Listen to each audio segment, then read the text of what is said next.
sebagai mahasiswa ngekos.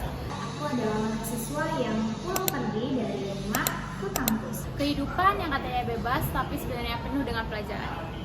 Banyak yang bilang hidup kayak gini tuh enak, nggak perlu bayar kos, masih bisa makan masakan rumah. Tapi percaya deh, hidup kayak gini tuh ada tantangannya. Awal ngekos, jujur aja, rasanya itu campur aduk. Senang karena bisa merasakan kebebasan, tapi juga bingung karena harus ngurus semuanya sendiri. Dulu di rumah, kalau lapar tinggal makan. Kalau baju kotor, tinggal taruh di keranjang. Tapi sekarang, semuanya harus serba sendiri. Mulai dari nyuci, masak, bahkan sampai ngatur uang bulanan biar gak habis sebelum akhir bulan. Pernah satu kali aku kehabisan uang bulanan di minggu ketiga karena kebanyakan jajan online. Sejak saat itu aku belajar banget arti tanggung jawab. Hidup ngekos bikin aku sadar bahwa kemandirian bukan cuma soal jauh dari orang tua, tapi soal gimana kita bisa berdiri di kaki kita sendiri, ngambil keputusan sendiri, belajar dari kesalahan, dan tetap kuat meski kadang sendirian. Yang paling berkesan hidup di kos itu justru rasa sepinya. Tapi dari situ juga aku belajar lebih terbuka sama orang, kenalan sama teman baru, bahkan bikin lingkaran kecil yang akhirnya jadi kayak keluarga kedua di perantauan. Sekarang aku bisa bilang kalau hidup di kos itu ngajarin aku banyak hal.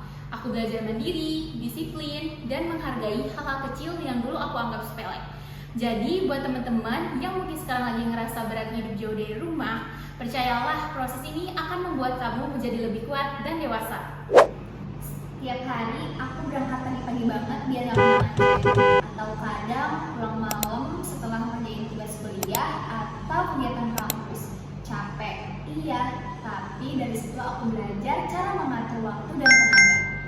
Aku harus bisa nyusun jadwal supaya gak keteteran antara kuliah, tugas, ataupun kewajiban di rumah. Walaupun aku tinggal bareng keluarga, aku harus tetap belajar mandiri. Aku gak bisa seenaknya itu aja ngelimpahin urusan aku ke orang tua. Ada kalanya aku juga harus bantu sebelum aku belajar ataupun sebelum aku berangkat kuliah. Karena kemandirian itu bukan dilihat dari seberapa jauh kita tinggal dari rumah, tapi kita tahu bahwa itu adalah tanggung jawab kita sebagai mahasiswa ataupun anak. Yang paling aku rasain jadi mahasiswa pulang pergi itu adalah kita diajarkan untuk bisa disiplin dan juga bertanggung jawab. Jadi kita harus bisa menyeimbangkan kedua itu. Walaupun melelahkan, tapi ada kebanggaan sendiri saat kita bisa melakukannya tanpa mengeluh.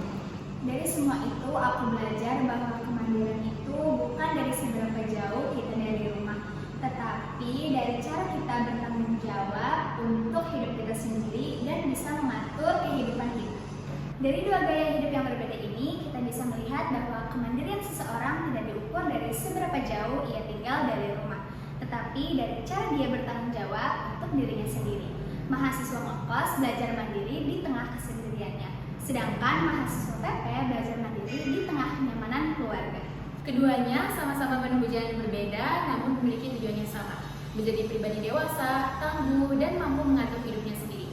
Pada akhirnya, pelajaran yang bisa kita ambil adalah kemandirian sejati terbentuk bukan dari keadaan, tapi dari sikap dan kemauan kita dimanapun kita berada. Terima kasih sudah mendengarkan cerita kita. Stay waras, stay keren!